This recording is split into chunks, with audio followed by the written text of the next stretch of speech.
Hello बच्चों, let's see the question. Your question is in which of the following reaction the product is an ether.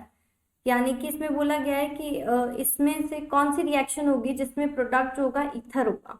ठीक है, तो देखो सबसे पहली रिएक्शन दी गई है C6H6 यानी कि बेंजीन है, इसके साथ हमें रिएक्शन करवानी है CH3COCl की।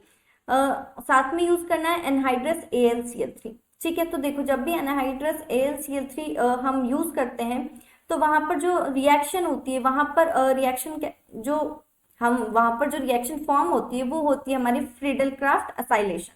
ठीक है, अब फ्रीडल क्राफ्ट असाइलेशन में क्या होता है, देखो जो क्लोरीन है, ठीक है, यहाँ पर जो हमारा क्लोरीन होगा यानी कि जो हेलोजन है वो तो हमारा रिमूव हो जाएगा। ठीक है, तो ये तो हमारा निकल जाएगा, रिमूव हो जाएगा, और जो हमारा असाइल ग्रुप होगा वो एज इट इज जो होगा बेंजीन के साथ जुड़ जाएगा। तो देखो क्या बनेगा, ये हमारा बेंजीन है।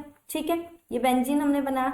अब जो यहाँ पर असाइल ग्रुप होगा हमारा वो ऐसा का ऐसा यहाँ पर जुड़ जाएगा। तो देखो अगर हमने यहाँ पर जोड़ते हैं इसको हम, carbon double bond O bond CH3, ये होता है।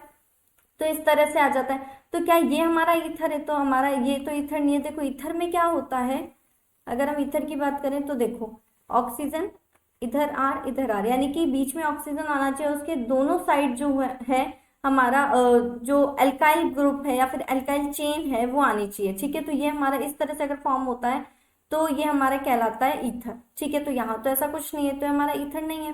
सेकेंड बोला गया हमें C2H5Cl जो है उसकी जब हमें रिएक्शन करवानी है एक्वस KOH के साथ में, तो यहाँ पर क्या बनेगा, तो देखो यहाँ पर हमारा बनता है C2H5OH।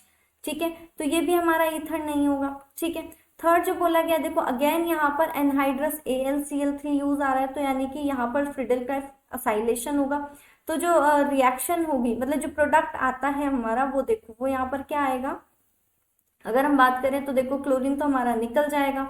ठीक है, क्योंकि हेलोजन तो हमारा रिमूव हो जाता है, और है ना जो हमारा असाइल ग्रुप होता है वो एज इट इज जो होता है बेंजीन के साथ में जुड़ जाता है। तो अगर यहाँ पे हम देखें carbon double bond O bond C6H5, तो हमारा इस तरह से जुड़ेगा, तो यहाँ पर भी हमारा ईथर नहीं आ रहा।